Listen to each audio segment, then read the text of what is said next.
संसार में दोबारा आऊं। और यही कारण है पर निवारण का काम का मतलब है कि इसको पर निवारण हो गया है, पर निवारण प्राप्त हो गया है। दोस्तों मित्र बंधु, आज बाबा साहब डॉक्टर भीमराव अम्बेडकर 6 दिसंबर 1956 के लिए हमारे बीच में नहीं रहे।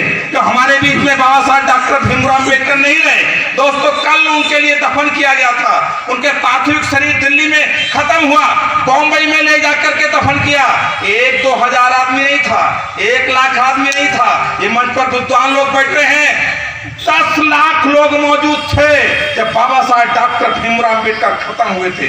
जब ये बात पूरे देश में चर्चा हुई कि बाबा साहब डॉक्टर अम्बेडकर नहीं रहे दोस्तों, आज उन्हीं के हम लोग श्रद्धांजलि पुष्प अर्पित करने आए हैं। लेकिन बाबा साहब डॉक्टर भीमराव अम्बेडकर ने संविधान बना करके आप लोगों को बहुत ताकत देने का काम किया है। मैं ज्यादा विस्तार में बात नहीं कर रहा हूं और मेरे से ज्यादा विद्वान लोग यहाँ बैठे हैं, लेकिन 2-3 बातें जरूर कहूंगा। आदरणीय त्यागी जी, जयपाल सिंह जी, आदरणीय राममूर्ति लाल जी और विद्वान लोग बैठे हैं, ये सब जानते हैं कि भारत के संविधान में कई ऐसे आर्टिकल्स हैं जिन पर चिंतन किया जाए, मंथन किया जाए तो आपको सोच करना होगा, आपको काम करना होगा।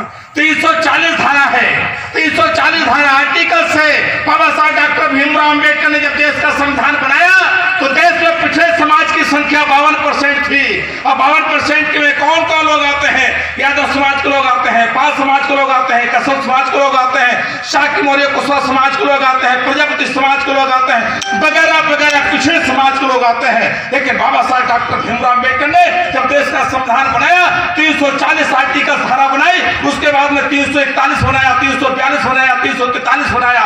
ये सब धाराएं क्या है? इन धाराओं पर आपको बाबा साहब डॉक्टर भीमराव अम्बेडकर ने आपको हाथ फैलाने लायक नहीं रखा है, आपको हाथ देने लायक रखा है। आप जब देश की आजादी के बाद संविधान से पहले आपका हाथ यूं रहता था, मांगने का हाथ रहता था, लेकिन भारत का संविधान बाबा साहब डॉक्टर भीमराव अम्बेडकर ने देने के बाद में आपका हाथ देने लायक बना है, लेने लायक खत्म हो गया है। तो सबसे पहले वोट का अधिकार क्या है? 340 धारा आर्टिकल्स क्या है? दोस्तों मित्र बंधु, आर्टिकल्स मतलब है अनुसूचित जाति अनुसूचित जनजाति के लोगों को जो आरक्षण की व्यवस्था की गई। लेकिन पिछड़े समाज के लोग, जो पाल समाज के, कसब समाज के लोग बैठते हैं, शाक्य कुशवाहा समाज के लोग बैठते हैं, लेकिन बाबा साहब डॉक्टर भीमराव अम्बेडकर का इन लोगों ने साथ नहीं दिया। इसलिए नहीं दिया क्योंकि उनको गुमराह कर दिया गया। मैं नहीं जाना चाहिए लेकिन कह देता हूं, एक आंदोलन चलाया गया था ऊंचो बनो अभियान, और ऊंचो बनो अभियान में इन पिछड़े समाज के लोगों ने साथ नहीं दिया। लेकिन बाबा साहब ने माना कि तुम लोगों ने साथ नहीं दिया है, तुम्हारी भूल नहीं है, लेकिन तुमको गुमराह कर दिया गया है। आने वाले समय में तुमको मैं ऐसा धारा देके जा रहा हूं, ऐसा अधिकार देके जा रहा हूं। दोस्तों मित्रों, 340 धारा आर्टिकल्स को समावेश किया गया। इनको भी पिछड़े समाज के लोगों को भी आरक्षण मिलेगा, सुविधाएं मिलेंगे। लेकिन हुआ क्या कि सन 1950 के बाद में सन 1990 तक कई 2 कमीशन बने। एक कमीशन का नाम था काका कालेलकर कमीशन और दूसरे कमीशन का था बीपी मंडल कमीशन।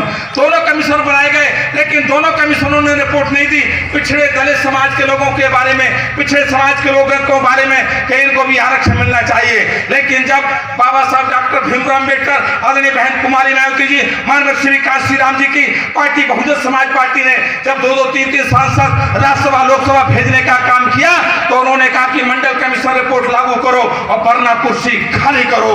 दोस्तों ये नारा लगने लगा और दूसरा नारा लगा, दोस्तों वोट हमारा राज तुम्हारा, नहीं चलेगा नहीं चलेगा। ऐसे ढेर सारे नारे लगाए गए। बहुजन समाज देश में तैयार